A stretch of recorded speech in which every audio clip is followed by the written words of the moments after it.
kita telah memasuki materi baru, yaitu materi tema 9 di kelas 6, yaitu mengenai materi sistem tata surya.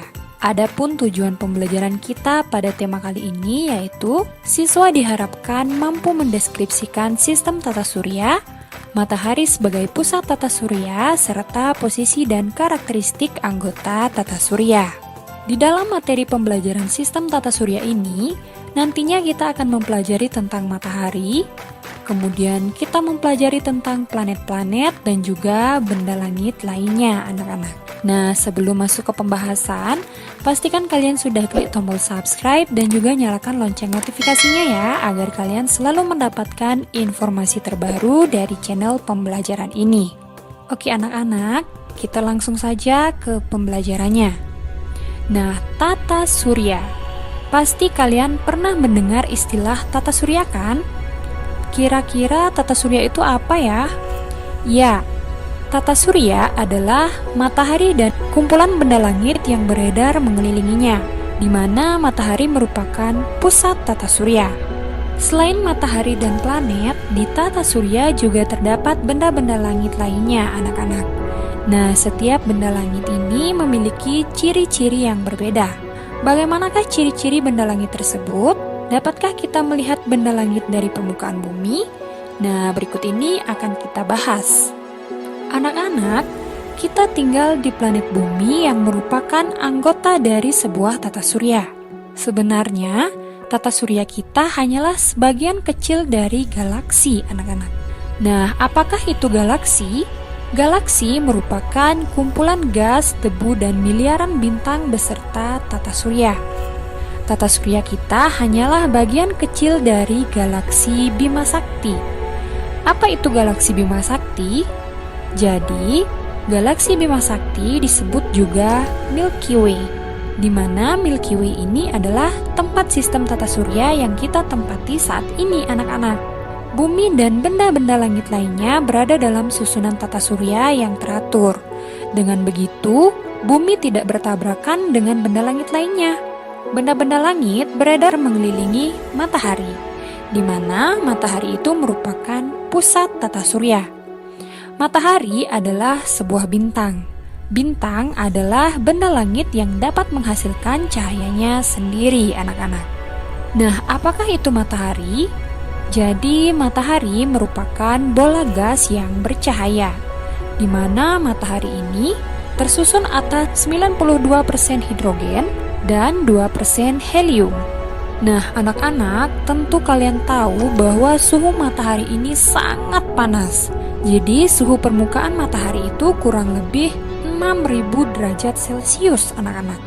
Dan pada bagian dalamnya itu lebih panas lagi, anak-anak, yaitu suhunya kurang lebih 15 juta derajat Celcius. Nah, jadi kalian bisa bayangkan betapa panasnya matahari tersebut. Perlu juga kalian ketahui bahwasanya secara garis besar, matahari tersusun atas 6 lapisan, anak-anak. Nah, berikut ini akan Bu Tridi sampaikan lapisan-lapisan yang menyusun matahari beserta fungsinya masing-masing.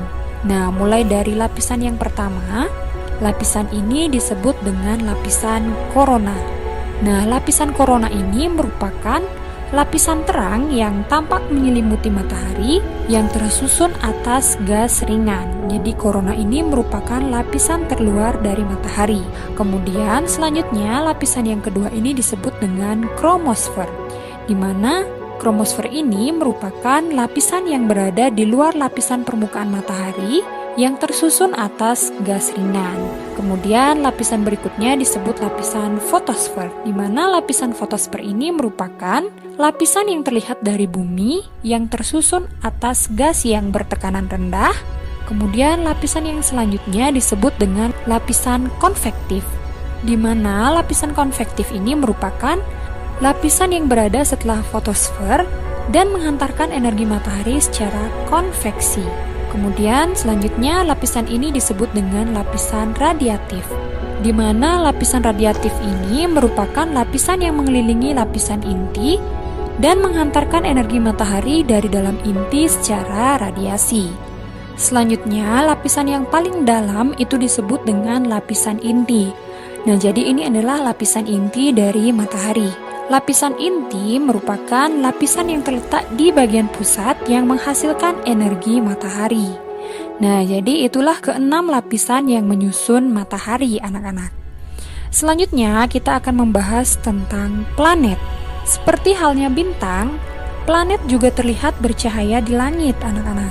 Nah, tahukah kalian apa perbedaan antara bintang dan planet? Planet adalah benda langit yang tidak menghasilkan cahaya dan berotasi serta berevolusi mengelilingi matahari. Sedangkan bintang merupakan benda langit yang mampu menghasilkan cahayanya sendiri. Kemudian, planet berukuran cukup besar sehingga gravitasinya mampu mempertahankan bentuk bulat seperti bola.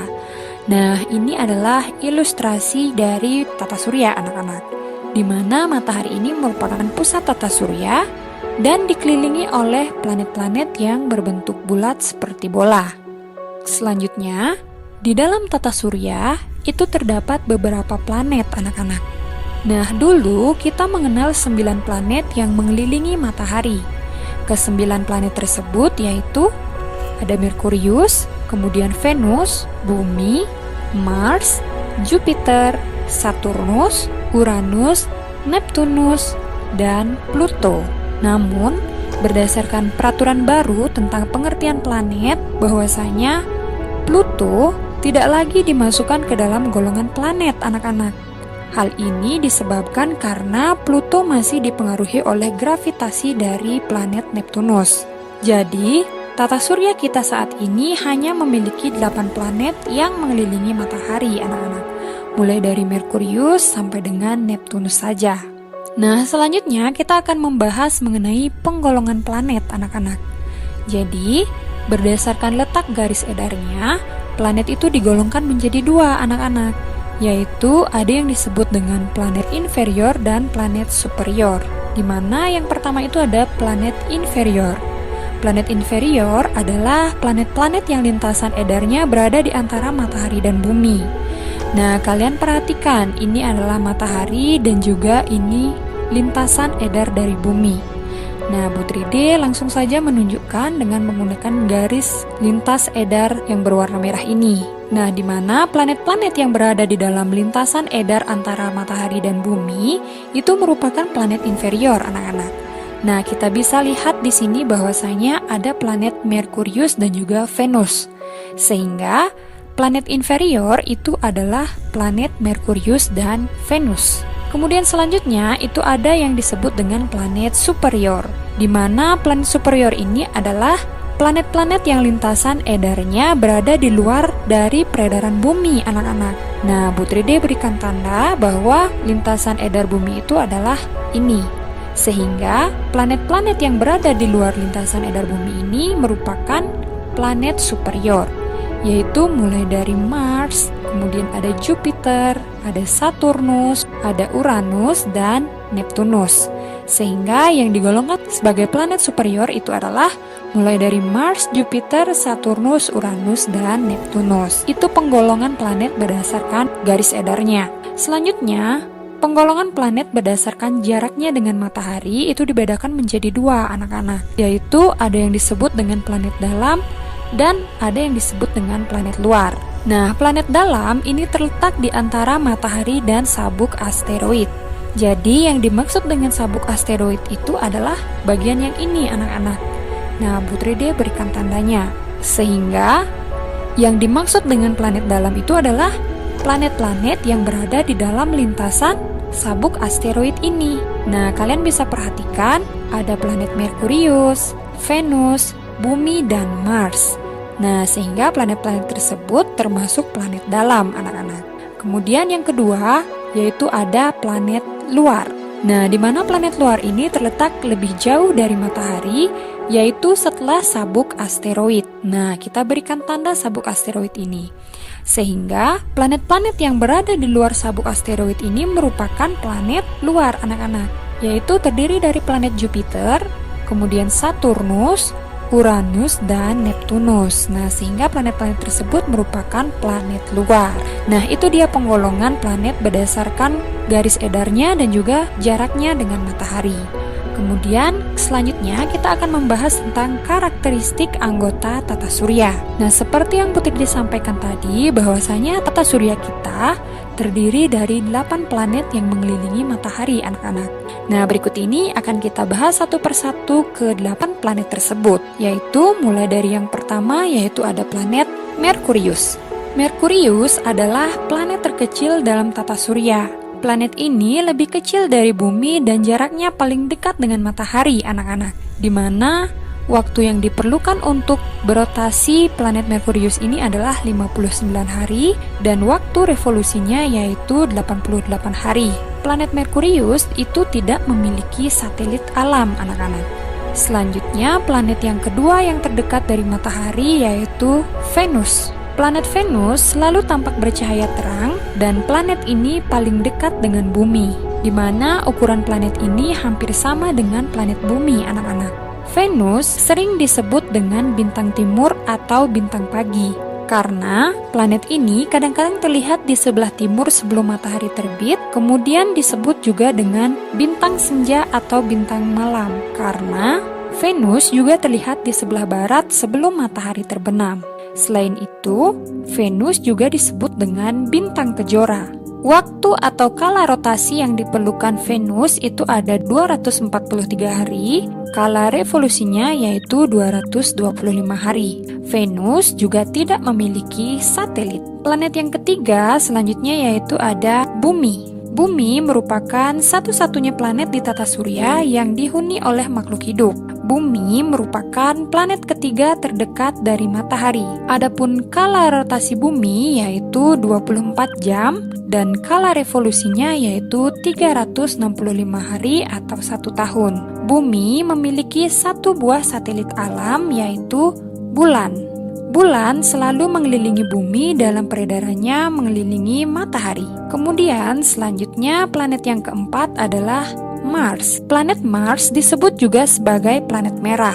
Mars disebut planet merah karena jika dilihat langsung dengan mata atau dengan teropong akan tampak berwarna kemerah-merahan. Adapun kala rotasi Mars yaitu 24,6 jam, sedangkan kala revolusinya yaitu 687 hari. Mars memiliki 2 buah satelit alam yaitu satelit Phobos dan satelit Deimos. Selanjutnya, planet berikutnya yaitu ada planet Jupiter. Jupiter adalah planet kelima yang terdekat dengan matahari. Jupiter merupakan planet terbesar dalam tata surya, di mana kala rotasinya yaitu 10 jam, sedangkan kala revolusinya yaitu 11,9 tahun. Planet Jupiter itu memiliki kurang lebih 79 satelit, anak-anak. Selanjutnya, planet yang keenam itu ada planet Saturnus. Saturnus adalah planet kedua terbesar di dalam tata surya. Saturnus tampak memiliki cincin yang melingkarinya yang sebenarnya terdiri dari bongkahan es atau batu kerikil yang dilapisi es, anak-anak. Adapun kala rotasi dari planet Saturnus ini yaitu 10,7 jam, sedangkan kala revolusinya yaitu 29,5 tahun. Saturnus memiliki kurang lebih 63 satelit, di mana satelit yang paling besar itu adalah satelit Titan. Selanjutnya, planet yang ketujuh itu adalah planet Uranus. Planet Uranus tampak berwarna hijau kebiru-biruan. Kala rotasi dari Uranus yaitu 17 jam, sedangkan kala revolusinya yaitu 84 tahun. Uranus memiliki kurang lebih 27 satelit. 5 satelit terbesarnya itu adalah yang pertama ada Miranda, kemudian yang kedua ada Ariel, yang ketiga ada Umbriel, yang keempat ada Titania, dan yang kelima ada Oberon. Selanjutnya, planet yang terakhir yaitu ada planet Neptunus. Neptunus merupakan planet yang terjauh dari matahari. Ukuran planet ini lebih besar daripada bumi, tetapi tidak dapat dilihat tanpa alat bantu karena letaknya sangat jauh. Neptunus sering disebut dengan kembaran Uranus. Adapun kala rotasi dari planet Neptunus yaitu 16 jam, sedangkan kala revolusinya yaitu 164,8 tahun. Neptunus memiliki kurang lebih 14 satelit. Dan 3 yang terbesar yaitu ada satelit Triton, kemudian ada Nereid dan Proteus. Nah, jadi itulah karakteristik planet-planet yang merupakan anggota tata surya. Baiklah anak-anak, semoga sampai di sini paham dengan materi yang Putri dijelaskan